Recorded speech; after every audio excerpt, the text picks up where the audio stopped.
Olá, pessoal, tudo bem? Sejam bem-vindos mais uma vez aqui ao Tributário em Jogo.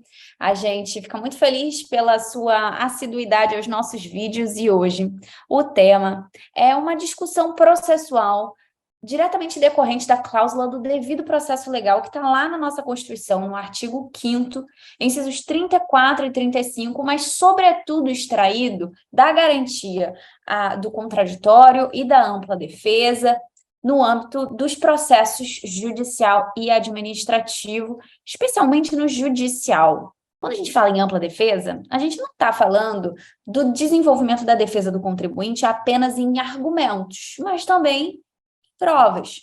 Então, a gente também está falando aqui da capacidade de produzir prova, de oferecer prova, né, lastro, material, para que as suas alegações tenham sustentáculo concreto. Sobre isso, um aspecto fundamental a ser considerado é a distribuição do ônus da prova, que tem uma particularidade bastante marcante no âmbito do processo tributário. Pois bem, é porque lá no CTN, para começar, no artigo 204, está disposto que a dívida regularmente inscrita goza da presunção de certeza e liquidez e tem o efeito de prova pré-constituída. Isso tem um espelhamento na Lei de Execuções Fiscais, também no artigo 3º, que traz uma disposição correlata e ela dispõe que a dívida ativa, regularmente inscrita, goza da presunção de certeza e liquidez e traz um parágrafo único mitigando, né, colocando sob contexto essa presunção. Ele diz que a presunção a que se refere a esse artigo é relativa e pode ser ilitida por prova inequívoca a cargo do executado ou de terceiro a quem aproveite. Então, qual é a regra? Se um crédito tributário, um crédito fiscal, né? Fiscal é mais amplo que tributário, está regularmente inscrito, ele goza de presunção de certeza e liquidez. Isso significa que apenas lastreada nesse título, a administração fiscal pode cobrar, sem ter que elaborar mais provas em relação àquilo. O título é suficiente. E aí, a seu papel, o contribuinte, se tiver prova de que aquele título não é lícito, não é legítimo, ele pode trazer à luz do juízo aquelas provas que ele eventualmente tem, seja por uma razão processual, porque eventualmente no processo administrativo que deu ensejo, que culminou naquela inscrição, houve algum vício ou algo semelhante, algum mal feito processual, seja por uma questão de mérito, porque não houve a prática do fato gerador, ou porque o fato gerador foi praticado a menor, ou seja, você tem um erro na base de cálculo. Enfim, aí ele pode atacar do ponto de vista processual ou material, mas ele tem que ter prova. Ele precisa desconstituir a presunção de certeza e liquidez através de prova. Isso é uma distribuição do ônus da prova, né? Cabe ao contribuinte lidir a presunção que vige em favor da fazenda. Tá. Isso no âmbito do CTN e da Lei de Execuções Fiscais. Agora, em matéria de processo, né, a gente tem que olhar também para o Código de Processo Civil. E lá a gente tem uma disposição normativa genérica, ampla, né, sobre a distribuição do ônus da prova. E isso está no artigo 373 do Código de Processo Civil de 2015. A primeira parte desse artigo dispõe sobre a regra geral da distribuição do ônus da prova. Ele fala que o ônus da prova incumbe, a inciso 1º, ao autor quanto ao fato constitutivo do seu direito. Inciso 2º, ao réu quanto à existência de fato impeditivo, modificativo ou extintivo do direito do autor. Então, é aquela regra de cada um prova o que alega. Se eu aleguei X, eu preciso provar X. Se eu aleguei que X não é verdadeiro, eu preciso provar a não veracidade, né? Eu preciso provar o que eu estou alegando, tá? Aí, a segunda parte desse dispositivo, no parágrafo 1º, tem-se uma disposição importantíssima, super interessante, que leva o nome de distribuição dinâmica da prova.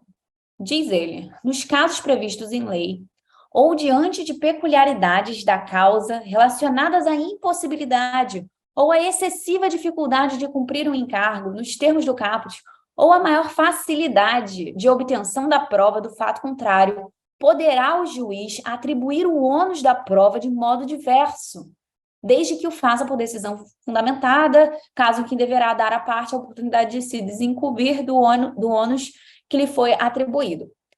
Beleza. Então, aqui nós temos no 373, no Código de Processo Civil, uma regra geral de a cada um cabe fazer a prova daquilo que está alegando. Mas, se for muito difícil para uma parte e bem mais fácil para outra, produzir a prova daquilo que ela alega, você pode inverter, o juiz pode inverter o ônus da prova.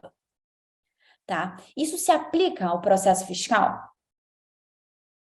Será que poderia ser atribuído ao Estado, à administração fiscal, a obrigação de trazer aos autos do processo judicial a prova da alegação de ilegitimidade da CDA, que lhe aproveita?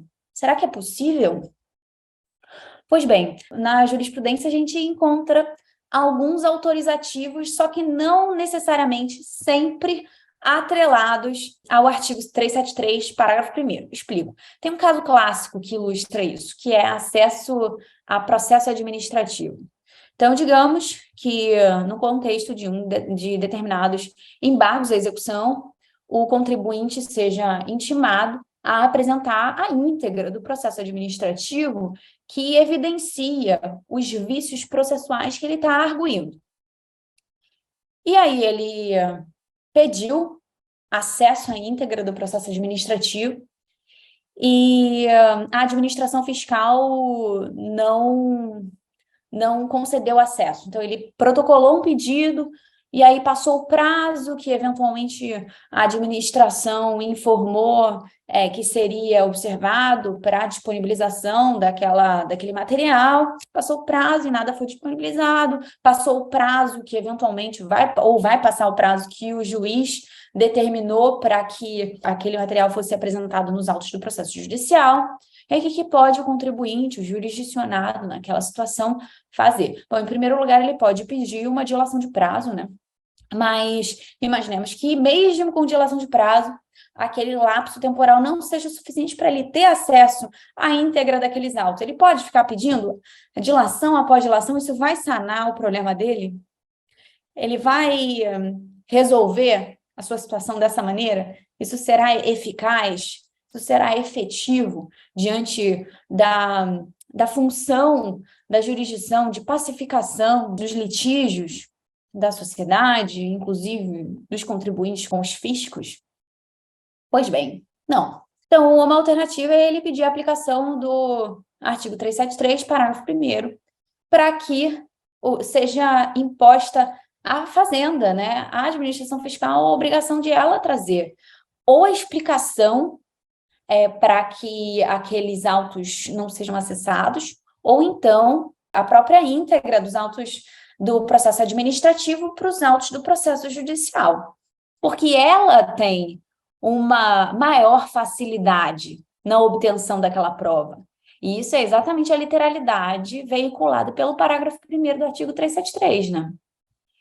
Então, em muitas ocasiões, como a gente havia comentado, há a atribuição dessa obrigação ao Estado, à administração fiscal, mas não necessariamente fundamentando essa intimação, essa determinação judicial no 373, parágrafo 1º. Por que seria interessante sempre fundamentar o 373 no 373, parágrafo 1º? Porque isso teria a capacidade de, eventualmente, trazer maior efetividade para essa inversão do ônus da prova. O que eu quero dizer? Imagine esse cenário, né?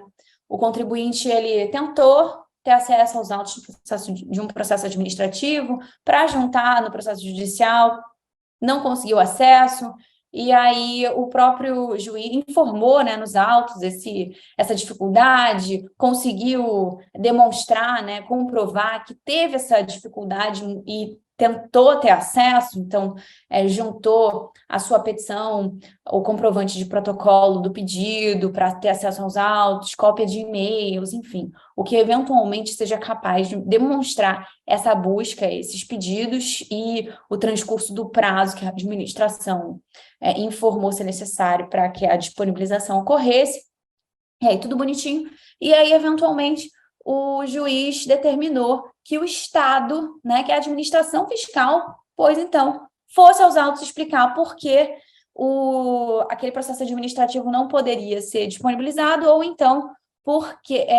trazer os autos, de fato, ao processo judicial. E se o Estado não fizer nada? Porque é muito comum, diante dessa determinação, o Estado simplesmente se omitir, assim como ele se omite diante do protocolo, do pedido efetuado pelo contribuinte administrativamente, para ter acesso aos autos. Se ele não se pronuncia nos autos a respeito, o que acontece? Será que isso ilide a presunção de certeza e liquidez?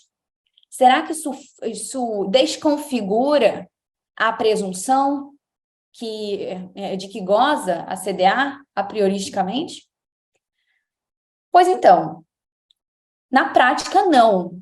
Porém, se essas determinações fossem diretamente fundamentadas no artigo 373, parágrafo 1º do CPC, seria possível desenvolver a tese, atribuir efetividade a essa determinação.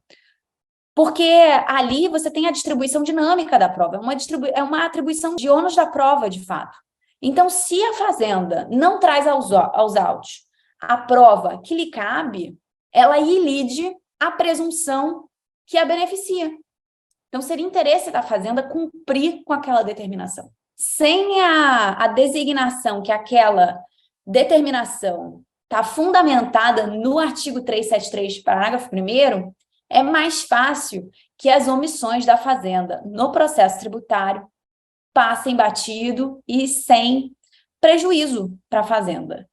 Agora, o artigo 373, parágrafo 1º, se utilizado, poderia cumprir um papel importante para tornar o processo tributário mais harmônico e mais eficaz, principalmente no que diz respeito ao tratamento da prova. É isso, gente. Se vocês tiverem questões, questionamentos, críticas, sugestões, fiquem à vontade aqui nos comentários e até a próxima.